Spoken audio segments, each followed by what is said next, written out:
Assalamualaikum warahmatullahi wabarakatuh. Perkenalkan, nama saya Arya Akhlan Wicaksana dengan nomor induk mahasiswa 858497666 dengan jurusan Pendidikan Guru Sekolah Dasar S1 dari UPJJ UT Samarinda.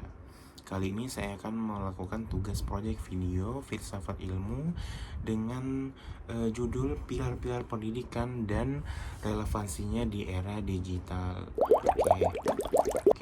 Saya akan menjelaskan dulu. Tujuan saya mempresentasikan ini adalah mampu menjelaskan makna pilar pendidikan, prinsip Ki Hajar Dewantara, dan juga tantangannya dalam penerapannya saat ini. Oke, makna pilar pendidikan. Pilar sama dengan tiang penopang yang menjaga kokoh berdirinya sistem pendidikan. Tanpa pilar, pendidikan akan kehilangan arah dan nilai. Oke. Pilar pendidikan berfungsi sebagai dasar filosofis dan pedoman praktis dalam membangun karakter bangsa. Oke. Pilar sama dengan tiang penopang yang membuat pendidikan tidak kehilangan arah dan nilai. Nah, fungsinya sebagai apa? Sebagai dasar filosofis dan pedoman praktis dalam apa? Dalam rangka apa? Membangun karakter bangsa. Lanjut, prinsip Ki Hajar Dewantara. Yang pertama, prinsip Ki Hajar Dewantara ini sudah banyak familiar kita dengar ya. Yang pertama, Ingarso Sung Tulodo, di depan memberikan teladan. Bagaimana maksudnya prinsip ini? Adalah guru di depan itu langsung memberikan contoh, memberikan teladan, bukan hanya berbicara, tetapi juga lewat aksinya. Guru itu memberikan contoh nyata kepada siswa agar bisa dilakukan atau diamalkan juga oleh siswa, bukan hanya berbicara. Yang kedua, Ing Madya Mangun Karso, di tengah membangun semangat. Guru bukan hanya tugasnya mengajar, bukan hanya tugasnya menyampaikan ilmu, tetapi juga membangun semangat siswa. Bagaimana membangunnya? Memberikan motivasi. Dan guru itu bukan hanya mengajar, tetapi juga sebagai motivator, memberikan semangat siswa agar siswa ini ketika jenuh naik lagi semangat belajarnya. Yang ketiga, Tutwuri Handayani, di belakang memberi dukungan.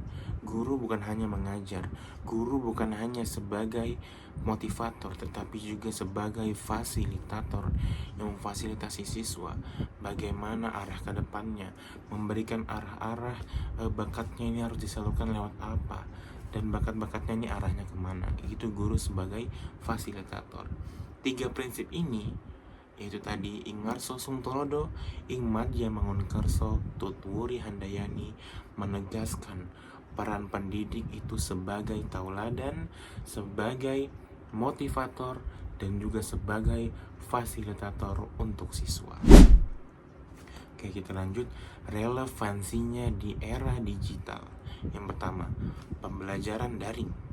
Ya, biasanya luring, ini pembelajaran daring. Guru tetap harus memberikan tauladan, misalnya etika berkomunikasi online. Banyak sekali siswa mengikuti tren di sosial media sekarang yang tidak relevan dengan nilai-nilai luhur bangsa.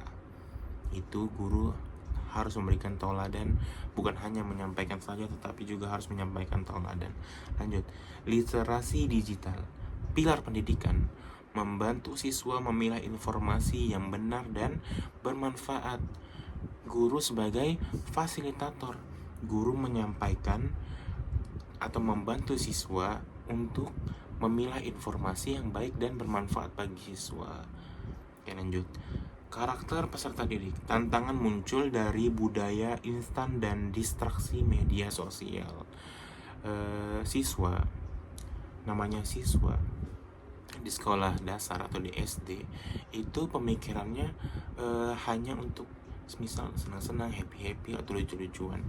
Nah, guru itu sebagai detektor, mendeteksi apakah ini relevan di era digital sekarang, apakah ini sesuai dengan akhlak dan adab siswa. Banyak sekali distraksi di media sosial yang tidak sesuai dengan nilai luhur bangsa.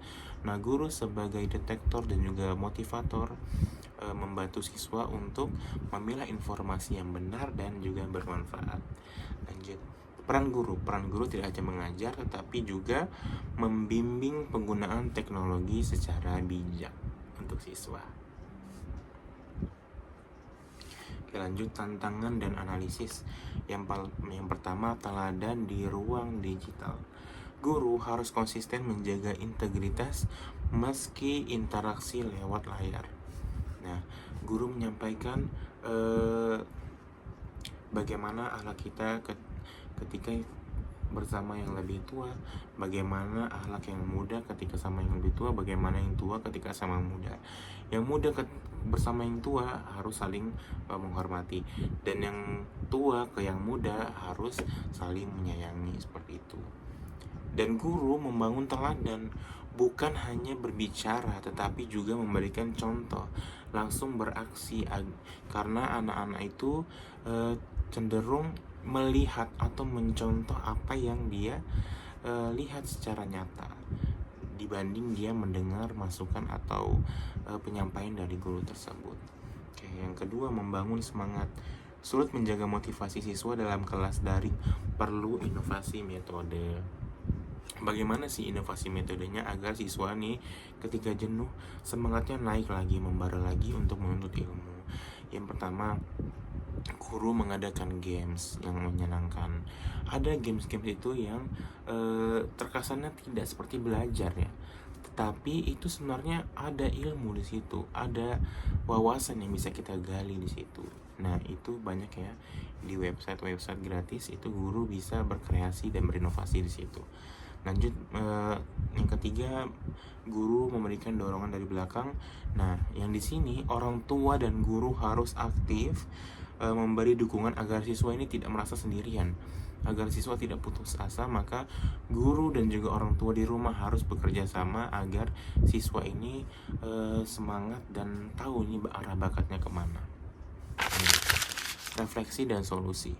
Pilar Ki Hajar Dewantara tetap relevan sebagai jawaban atas persoalan pendidikan nasional.